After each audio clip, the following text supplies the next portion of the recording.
한국이 연해주 일대에 대규모 농장을 만들고 있습니다. 식량이 부족한 한국, 일본, 중국에 수출 가능한 밀농업 전진기지를 조성하고 있습니다. 이곳은 불과 일제강점기 시절까지만 해도 한국인들의 삶의 터전이었고 발해시대에는 우리의 땅이었기도 하는데요. 국토 전략측이 세계적으로 서방과 러시아 간 긴장이 높아지는 가운데 러시아 연해주 지방과 한국과의 우호 관계는 어느 정도 유지가 되고 있습니다.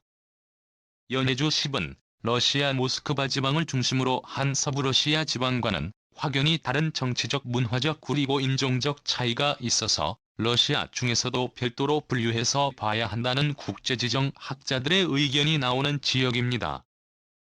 러시아 지방, 그 중에서도 한반도와 가까운 우스리스크, 블라디보스토크, 하바롭스크는 1920년대부터 러시아 모스크바 중앙정부의 박해를 받아 피난해온 유태인들 그리고 우크라이나 계통의 민족들이 다수를 차지해서 오늘날까지도 모스크바 중앙정부에 대한 반감이 어느 정도 있는 상황이고, 이들 지역 주민들 중 다수는 한국과 깊은 우호 관계를 맺고 있습니다. 이곳 주민들과 연해주 지방 지역 정가의 협력으로 인해서 한국의 대대적인 농업기지가 만들어지고 있어 거대한 충격을 주고 있습니다. 이러한 밀농사 시대 확보는 세계적인 식량 위기 속에서 톡톡한 효과를 누릴 것으로 보입니다.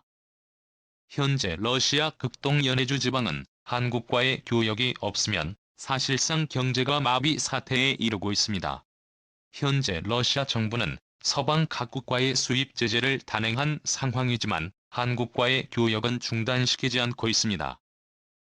한국 정부의 러시아 국민에 대한 무비자 협정 중단을 하지 않고 무비자 입국을 재개하면서 현지에서는 다행이다, 우리도 해외에 나갈 수 있는 곳이 있구나, 북한처럼 완전 폐쇄된 것이 아니구나라는 안도의 한숨을 내쉬는 분위기가 전해집니다.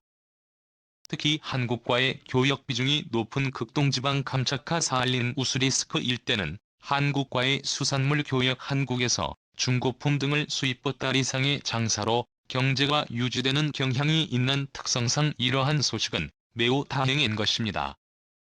이러한 상황에서 한국 측에서 진행되는 우스리스크 평야지대의 농업기지와 프로젝트가 눈길을 끌고 있습니다.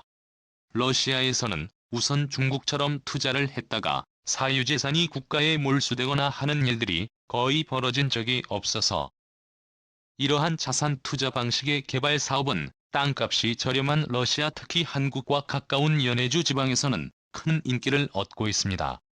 그 중에서 주목받는 지역은 우리 옛 선조들이 일궈온 농경지인 우스리스크 평야지대입니다. 우스리스크는 러시아 지역 내에서도 잊혀진 선조들의 땅처럼 여겨집니다. 발해에 소비에트가 있었고 여전히 발해의 고성터들에 대한 발굴이 이루어지면서 이곳이 옛 한국인의 터전이었다는 것을 러시아 측에서도 잘 알고 있는 상황입니다. 이뿐 아니라 항일운동의 중심지인 신한촌을 비롯해서 이곳은 전세기에 흩어진 고려인들의 고향과 같은 지역이기도 했습니다. 이 때문에 오늘날에도 중앙아시아와 러시아, 중국 서부 지방으로 흩어져 버린 고려인들이 집단으로 우스리스크 일대에 자리 잡기 시작했습니다. 우스리스크는 한국의 식량 안보를 크게 개선시킬 수 있는 지역으로 평가받고 있습니다. 산악지형이 많은 동해안에 자리 잡은 특성상 평야가 적어야 할 지역이지만 한카호라는 거대 호수 부근에는 거대한 태적 평야가 있는 상황입니다. 이곳은 한반도의 호남평야보다 훨씬 넓은 평야지대가 있고 기후 특성상 밀농사가 아주 발달하기 용이합니다. 한반도의 평야지대에서는 쌀농사를 하고 북쪽의 우스리스크 평야지대에서 밀농사를 하게 되면 한국인의 식량 자급자 종류를 크게 높일 수 있는 것입니다. 놀랍게도 이 일대 평야지대의 상당수가 한국의 농업법인들이 장악을 하고 있는 상황입니다. 일제시대부터 이곳에 척박한 농토를 일군 것은 다름 아닌 한국의 선조들이었는데 그 역사를 현재까지 이어오고 있는 것입니다. 우스리스크 일대는 최근 모스크바 반정부 시위의 중심 무대가 되고 있습니다. 우스리스크, 블라디보스토크, 하바롭스크 등 두 개인 자치주 일대는 지난 2018년 이후로부터 급격하게 반정부 시위가 확산되고 있는 것입니다.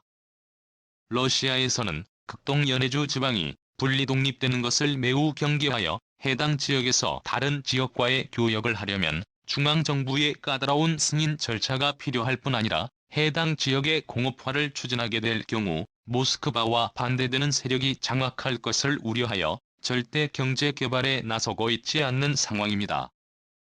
최근에는 우크라이나에서 잡힌 포로들이나 우크라이나에서 러시아로 피신해온 난민들을 잘 써는 모스크바나 상트페테르부르크 같은 서부 지방이 아닌 극동연해주 지방으로 사실상의 강제 이주를 시키고 있는 상황입니다. 이 때문에 부랴부랴 푸틴 모스크바 중앙정부는 이 일대의 경제 개발을 위해서 극동경제포럼 등을 주최하며 이웃 국가 특히 한국, 인도, 일본, 중국 등의 투자를 요청하고 있는 상원이지만 현지 주민들을 그리 달가워하지 않습니다.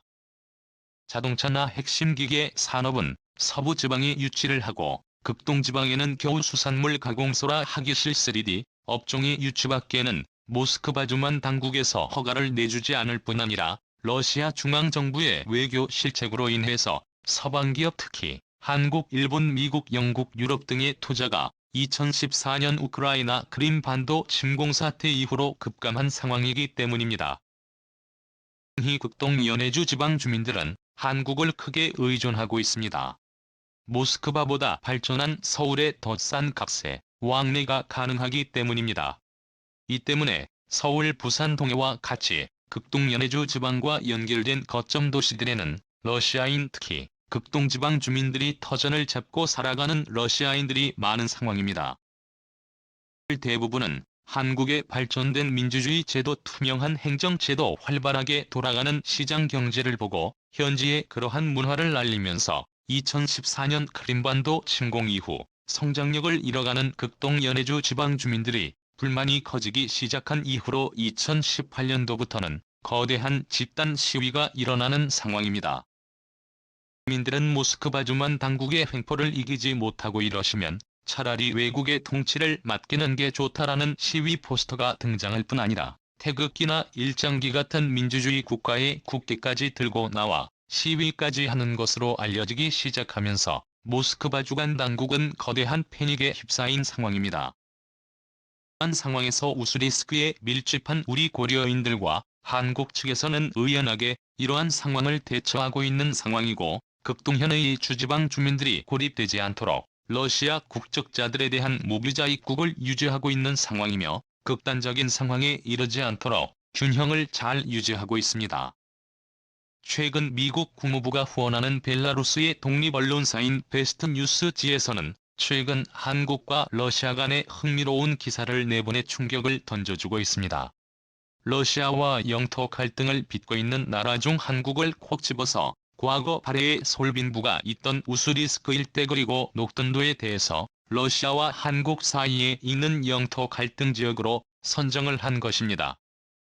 즉, 러시아가 향후 급변 사태가 일어날 경우 한국 정부 특히 남한 정부와의 협의를 통해 옛 영토 반환 등의 협상을 이끌어낼 수 있는 지역으로 묘사한 것입니다.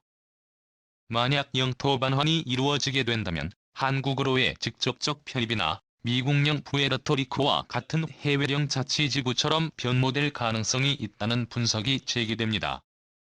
현재 한국과 러시아는 그동안 우호적 관계를 유지해왔으나 2014년 크림반도 침공 사태 이후로 부득이 사이가 멀어지기 시작하면서도 최소한 극동연해주 지방주민들 그리고 우리 고려인 동포들이 북한처럼 고립되는 일만큼은 벌어지지 않도록 사태를 방지하고 있습니다.